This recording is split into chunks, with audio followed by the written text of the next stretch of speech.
வா சக்தி.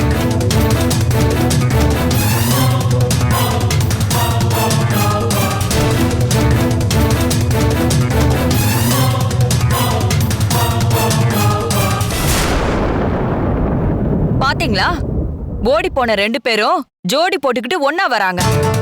போன காரியத்தை நல்லபடியா முடிச்சிட்டு வந்துட்டீங்க போல இருக்கு. இந்து, உன் வாயை வச்சு கொஞ்ச நேரம் சும்மா இரு. நான் என்ன எது பேசிக்கிறேன்.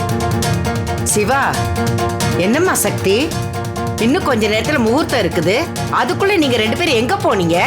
பாட்டி, நான் நின்னு போன் பேசிக்கிட்டு இருந்தேன். அப்ப யாரோ ஒரு கும்பல் வந்து என்ன அடிச்சு கையில ஒரு மயக்க ஊசியை போட்டு என்ன கடத்திட்டு போயிட்டாங்க. நான் அப்ப சுத்தமா சுயநினைவுலயே இல்ல.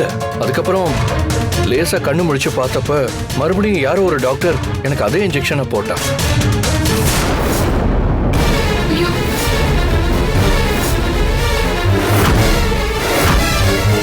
என்னால சரியா கண்ணு முழிச்சு பார்க்க முடியாதனால எனக்கு அந்த இன்ஜெக்ஷன் போட்ட டாக்டரோட முகம் சரியா ஞாபகத்துல இல்ல.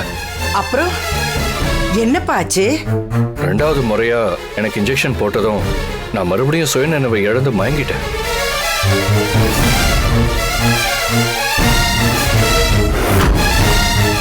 சிவா, அப்புறம் என்னாச்சு? அதுக்கப்புறம் ரொம்ப நேரம் கழிச்சுதான் எனக்கு லேசா சுயநினைவு வந்துச்சு.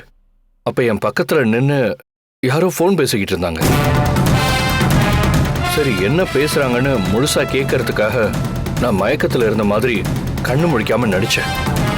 அப்ப அந்த ஆளு பேசுனதை கேட்டு நான் ஷாக் ஆயிட்டேன் பாட்டி. அப்படி என்னப்பா பேசினா அவன்? அவன் சொன்னா, நீங்க அனுப்புன அந்த டிஷ்யூ சாம்பிள் அந்த பொண்ணு சக்தியோட டிஷ்யூவோட மேட்ச் ஆயிருக்கு. அந்த பொண்ணை நாங்க கடத்திட்டோம். இப்போ மயக்க ஊசி போட்டு ஆழ்வார்பேட்டைக்கு அனுப்பிட்டோம். இந்நேரம் அந்த பொண்ணோட ஒவ்வொரு ஆர்கனையும் ஆபரேஷன் பண்ணி எடுத்திருப்பாங்கன்னு சொன்னான்.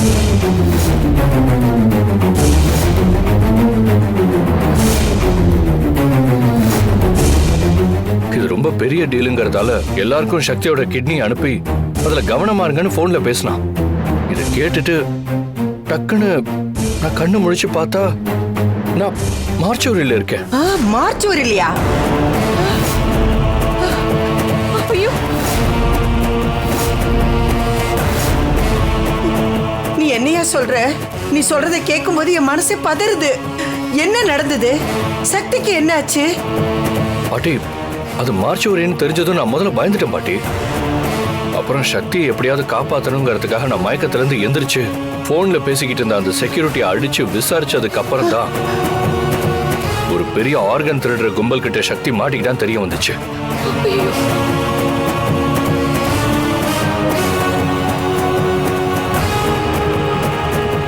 அதுக்கப்புறம் அவன் போன்ல பேசின ஆழ்வார்பேட்டைங்கிற ஒரே ஒரு லேண்ட்மார்க்கை மட்டும் வச்சுக்கிட்டு நானே ஒரு 2-3 இடத்துக்கு தேடி போனேன். ஆனா அங்க எங்கேயுமே சக்தி இல்லை. அதுக்கப்புறம் ஒரு வழியா சக்தியை தேடி கண்டுபிடிச்சு இங்க கூட்டிட்டு வந்தேன்.